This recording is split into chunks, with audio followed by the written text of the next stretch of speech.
Good morning, sunshine! It's a foggy morning right now, but me and my friends have still decided to go swimming at Capinas Resort of Ankileng. Curious about how does the resort looks like? Then watch this video. Yan po si Peterbilt, yung jeep po na gagamitin namin papuntang Ankileng. And that's my sis and my friends. Hoping na sana ma-enjoy namin yung araw na to.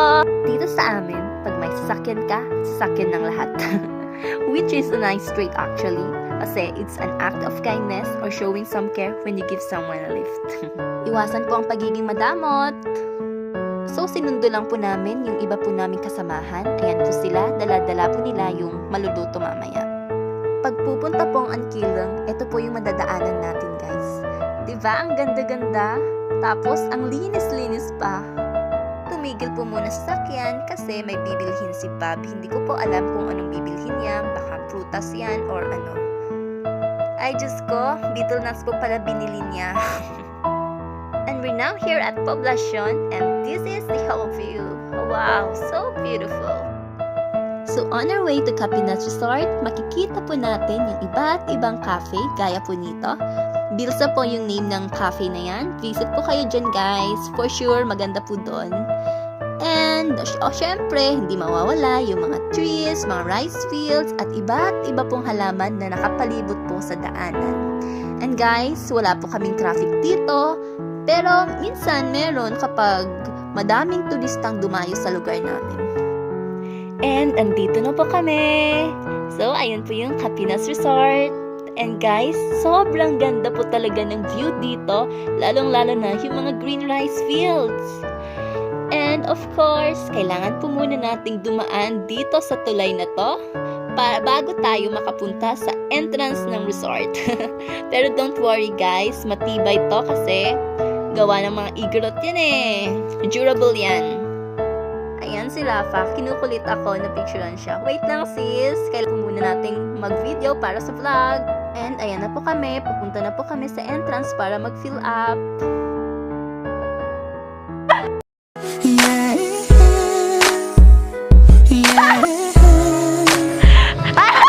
Iba yung tingin, iba yung tingin.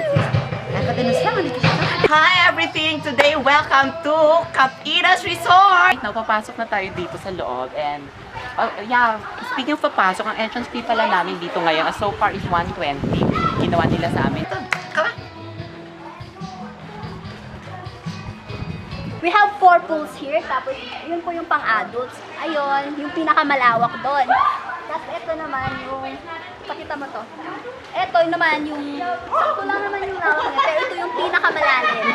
Tapos, kapag may mga anak kayo, dito naman yung kids. Kasi, mababa siya. Safe na safe yung kids nyo dito kasi hanggang dito lang yung ano. For your size. Oo nga, for my size. I guess. Tapos doon pa tayo.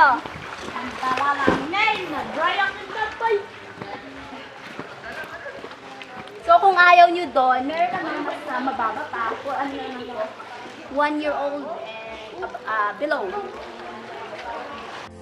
So habang nagluluto yung iba, nauna na po kami mag-swimming ni na Alfie and Hazel. Ayan sila.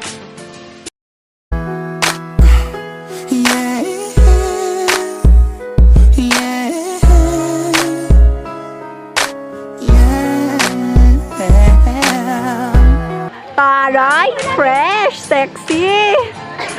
Hi! Hello everyone! So right now, nandito pa rin po kami sa Capinas and as you can see, we have a very wonderful resort. And sa Capinas, makikita niyo itong napakahabang river na to. This one. Yes! Everyone will go fish the hunt there. Long as very durable enough, kahit 50 kilograms, kahit isang bagon, isang basang dadaan dito, safe to at strong to. That's the work of the Goras.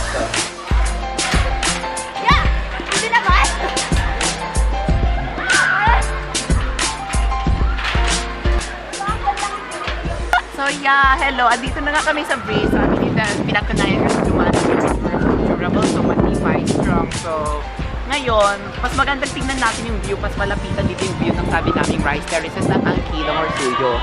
As you can see, ang ganda naman, no? Correct ka dyan Sis Alcy. Imagine mo nga naman kapag may bahay ka dito, tas every morning, every time magkakape ka, tas itong view na to ang bubungad sa'yo. Guys, ang sarap nun guys, promise. Nakakawala po talaga ng stress. I-stress ka din sa modules mo.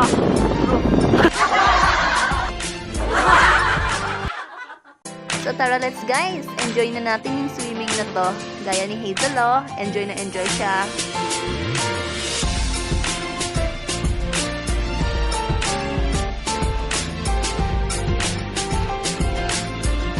Iba, ayan na, nag-i-slice na sila. Gahanda na sila para sa lunch namin. And si Sherilyn. Yan talaga, kapag may masipag tayong kasamahan. Ang sarap naman yan. Yan naman si Sheila. Sheila ganda. Sasabihin ko sanang Sheila gumamit.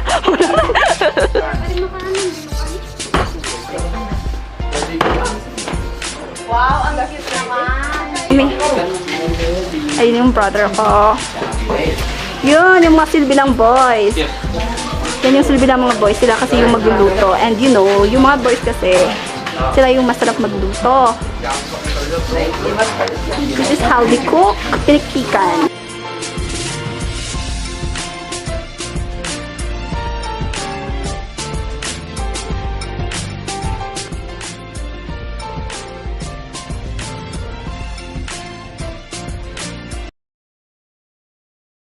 And andito na kami lahat sa cottage kasi it's lunchtime na.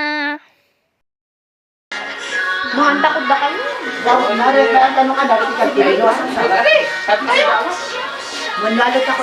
Also bless those people who planted and harvested our fruits today, that we may have something to eat.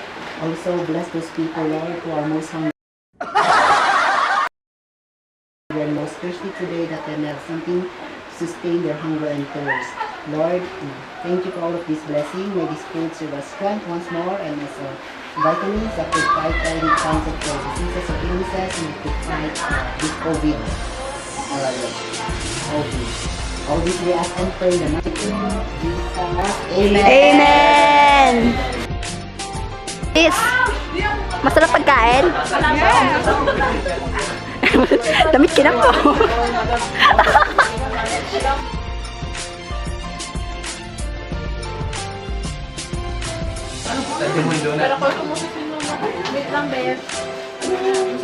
Nakalimutan po namin kumuha ng sandok, so ayan po yung ginawa naming alternative. Mga scouts kami, no? Ang tawag po dyan, pagiging thoughtful. And ayan na yung mga girls, mukhang sarap na sarap sila sa pagkain.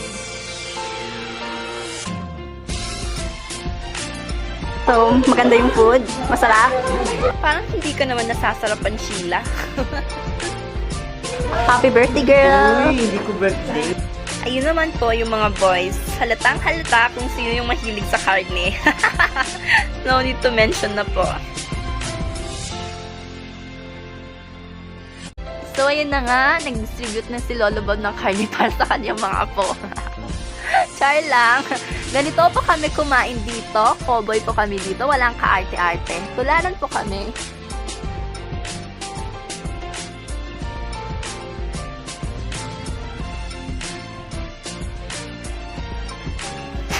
Alam niyo na guys, huwag niyo nang isama yung mga to pag may okasyon kayo kasi sila yung uubos ng mga inihanda niyo.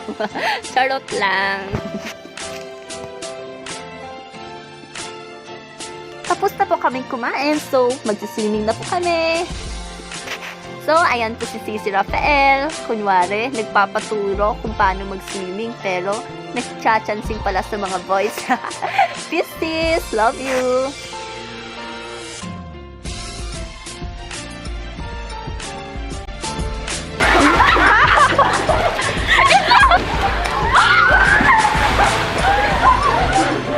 Ang saya-saya naman nilang tignan.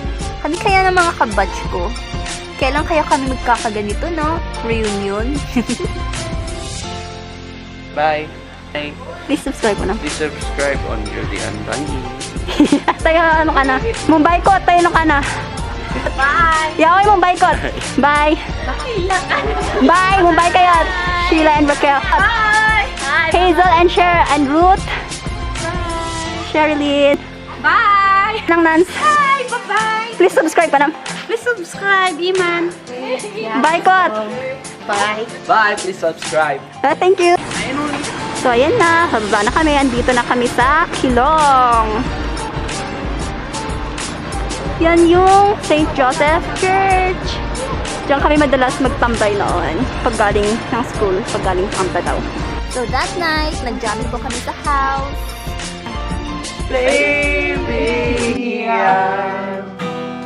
Dancing in the dark.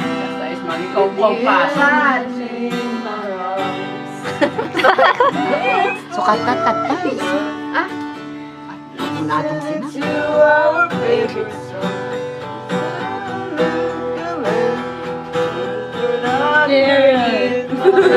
Oy, adi mas manis istorya ni sa nunok. Flashlight. Feeling ko, wala na sa katinuan ng mga to. Halatang halata sa pagkanta nila, no? Hindi na nila alam yung lyrics. Dari lagi! Bakit ka na Alita ko. Please